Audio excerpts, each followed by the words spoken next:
Bismillahirrahmanirrahim. Alhamdulillahirrabbilalamin. Kembali kita membahas tentang fikih puasa yang bukan merupakan pembatal puasa.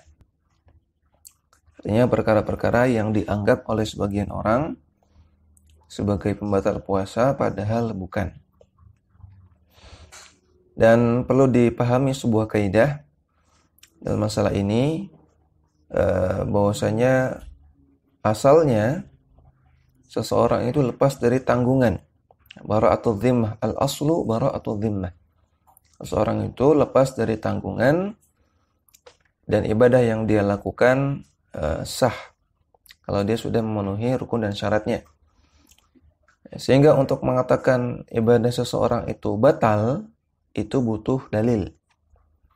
Ya, untuk mengatakan ini pembatal puasa, maka butuh dalil, nggak boleh sekedar sangkaan, sekedar katanya, atau menurut saya, nggak boleh. Ya, namun harus ada dalil. Nah, perkara-perkara yang akan kita sebutkan ini banyak diklaim oleh orang-orang sebagai pembatal puasa, padahal tidak ada dalilnya. Atau bahkan ada dalil yang menyatakan dia tidak membatalkan puasa. Yang pertama, mengakhirkan mandi hingga terbit fajar. Bagi orang yang junub atau wanita yang sudah bersih dari haid dan nifas, maka puasanya tetap sah. Ya, artinya sebelum waktu subuh atau sebelum terbit fajar dia junub. Ya, dia junub, misalnya berhubungan intim dengan suami atau istrinya, ya, kemudian kan junub. Atau mimpi basah, ya, mimpi basah atau bersih dari haid sebelum fajar, sebelum subuh. Kemudian belum sempat mandi, sudah adzan subuh, sudah masuk waktu subuh. Apakah orang seperti ini sah puasanya? Jawabannya sah. Karena ini juga pernah terjadi pada diri Rasulullah SAW.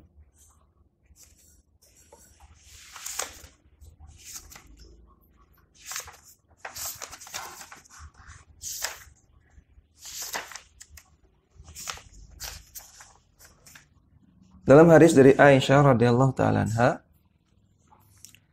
dan juga dari Ummu Salamah radhiyallahu taala anha, mereka berdua mengatakan, anna Nabiyya sallallahu alaihi wasallam kana yudrikuhu al-fajru wa huwa junubun min ahlihi, thumma ightasilu wa yasum. Nabi sallallahu alaihi wasallam pernah mendapati waktu fajar dalam keadaan junub setelah berhubungan dengan istrinya. Kemudian setelah itu Nabi mandi setelah masuk waktu fajar dan Nabi lanjut berpuasa. Hadisnya sahih, riwayat Bukhari Muslim. Maka pernah terjadi pada diri Nabi mendapati waktu fajar dalam keadaan junub belum mandi. Dan Nabi tetap berpuasa. Sehingga menunjukkan bahwasanya keadaan junub ini bukan pembatal puasa. Kemudian yang kedua, berkumur-kumur dan istinsyak. Berkumur-kumur dan memasukkan air ke dalam hidung, menghirup air ke dalam hidung. Maksudnya ketika berwudu. Ya, ketika berwudu disyariatkan untuk berkumur-kumur, madmadah dan juga istinsyak. Masukkan air ke dalam hidung. Apakah ketika puasa kita tinggalkan ini? Jawabannya tidak perlu. Tidak perlu tinggalkan, tetap lakukan. Apalagi menurut sebagian ulama, kumur-kumur dan istinsyak hukumnya wajib. Walaupun menurut jumhur ulama tidak sampai wajib. Ya, hukumnya sunnah. Ya, walaupun hukumnya sunnah sekalipun, tetap kita jangan tinggalkan. Karena ini merupakan sunnah wudu. Ya, keutamaan dalam wudu. Lebih lagi dalam hadis disebutkan, wa balagha fil istinsyaqi illa an takuna sha'iman. Nabi sallallahu alaihi wasallam beliau bersungguh-sungguh ketika istinsyak, ketika memasukkan air ke hidung, beliau bersungguh-sungguh. Ya, sungguh-sungguh itu artinya memasukkan air sampai ke tengah hidung. Ya, bukan sampai ke ujung hidung, ya, nanti bisa keselak. Namun memasukkan air ke tengah hidung, Ini yang Nabi lakukan, illa an takuna sha'iman, kecuali kalau Nabi dalam keadaan berpuasa. Artinya kalau Nabi tidak sedang berpuasa, Nabi istinsyak namun tidak balagha. Nabi tetap istinsyak namun tidak bersungguh-sungguh. Hanya di di bagian depan dari hidung saja. Masukkan air sedikit di bagian depan dari hidung. Hadis riwayat At-Tirmidzi, Abu Daud, Imam Ahmad dan yang lainnya dengan sanad yang sahih.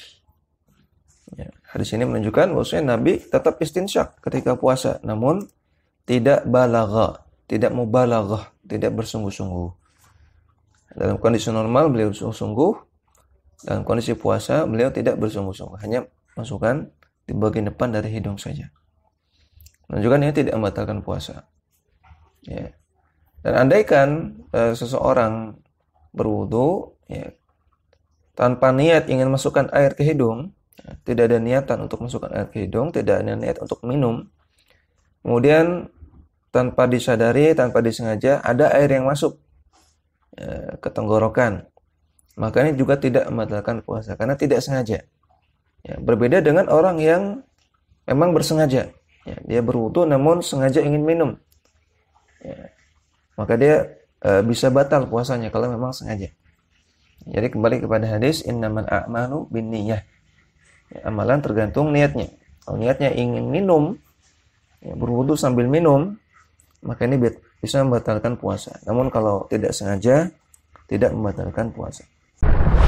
Dakwah semampumu.